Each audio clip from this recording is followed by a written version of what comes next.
Nakakamiss na tong ganito mga model na sasakyan. So share ko lang sa inyo yung pagtono ng minor ng mga dekarburador na sasakyan.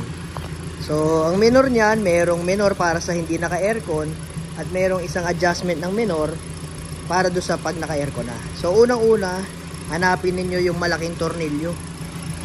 Yun yung para sa minor na walang aircon. Ito, yan. So makikita natin sa kabila, pakita ko sa inyo.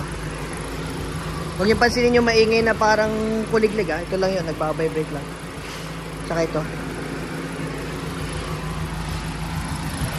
So itong minor na ito, itong idle screw na to, makita nyo may stick yan. Pag hinigpitan mo yan, itataas niyan ito. Kasi pag nirevolution mo, gano'n na nangyayari. Ito sa pedal to nakakonect. Pag hinihila nyo ito, katumbas niya, tinatapakan nyo yung gas pedal. So pag diniinan nyo to clockwise, tingnan nyo, tataas ang minor niya na. Kita nyo to, lumalakas. Pag pabawas, paluwag. Parang bolt lang. Yan, huhulihin nyo muna kung ano yung gusto nyong RPM kung wala kayong tachometer. Pero ito, GL, meron naman. Oh, ilang RPM? 700 RPM. 1,000 yung sa 1, yung kalahati 500. Ayan. So pag in-aircon nyo naman, buksan natin ang aircon, dapat hindi babagsak. Ayan. So bumagsak saglit kasi nag-engage yung compressor. Normal yon. Kasi dagdag load yun sa makina. Pero bumawi rin ulit gamit yung idle up. Kaya 750 RPM. So pwede ninyo yan laruin. Gusto nyo 800, gusto nyo 750. Depende kung ano yung tama para sa inyong makina.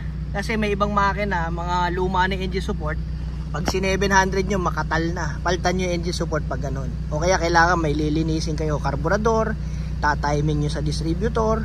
Pero ito, ayan, yun ang issue nito. Pag in-start, patay agad. So walang minor, nilinis lang natin yung karburador tsaka konting timing. So ayan, 750 no, naka-aircon. Tignan natin. Ito yung adjustment ng minor kapag naka-aircon naman. Dito yan. Yan, yung tornilyo na yan. Yan. Connected yan dito.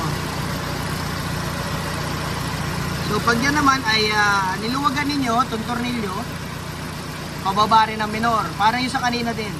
Pag hinigpitan nyo, tumataas sa minor. Niluluwagan ko ha. Yan, bumababa. Yan, bumababa. Kasi ito, lumalayo siya dito. Pag ito kasi tinuunan mo, pataas, tataas yan yung minor. Yan. So kailangan i-adjust nyo siya doon sa pag in-aircon mo, hindi bagsak ang minor. So pwede nyo taasan, pwede nyo babaan. Manual adjustment lang, hindi kailangan pahirapan ng sarili. Isa dito pag naka-aircon at isa dito kapag walang aircon. So pakita ko sa inyo paano gumagana yung idle up. Madalas na issue kasi yan ng mga kahit na FI, kahit na diesel na luma, kahit na di gasolina na luma, kagaya nito, di carburetor, yung idle up mechanism o yung IACB, doon nagkakaproblema yung mga owners, hindi na gumagana. Kaya pag in-aircon nila, bumabagsak yung minor, nangangatal. Minsan, kaya sa linis, minsan may kailangan yung palta na pyesa. So, eto yan. Pag hinila ko to, yan, kita nyo tong hose, dalawa yan. Pag ito, hinila ko, dito yung nakakabit sa idle up yun. Yung kaninang ina-adjust ko yung tornilyo. Pag hinila ko yan, tinan nyo, mababa minor yan. Ayun o, nangatal, di ba? So ayan ang nangyayari doon sa mga owners na hindi gumagana yung idle up mechanism. Tingnan nyo, tutulak to pag kinabit ko ulit. 1, 2. Yan. Yun o, gumagalaw, kita nyo?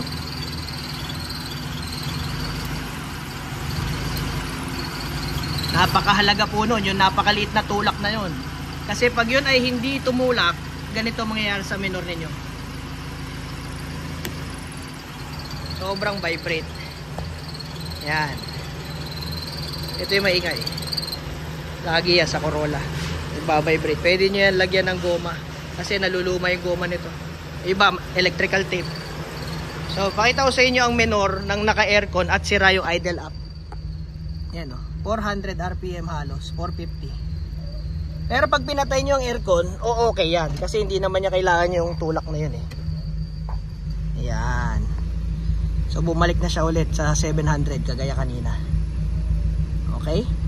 So, may tamang RPM lang bawat makina. Hindi pwede sobrang baba. Kasi may hirapan naman magkarga yung alternator pag mabagal masyado yung ikot. Tsaka makatal. Nagiging mabibrate.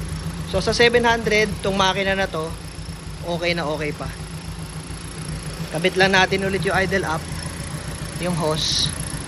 Minsan pag napagbaliktad nyo tong hose na to, ito at saka ito, pag napagbaliktad nyo sila, anong nangyayari? Patay na yung aircon mo, patay na yung compressor, pero nakatulak pa rin to. So pag gano'n na nangyari, mataas ang menor kasi wala nang additional load na compressor, pero tinutulak niya pa rin ito.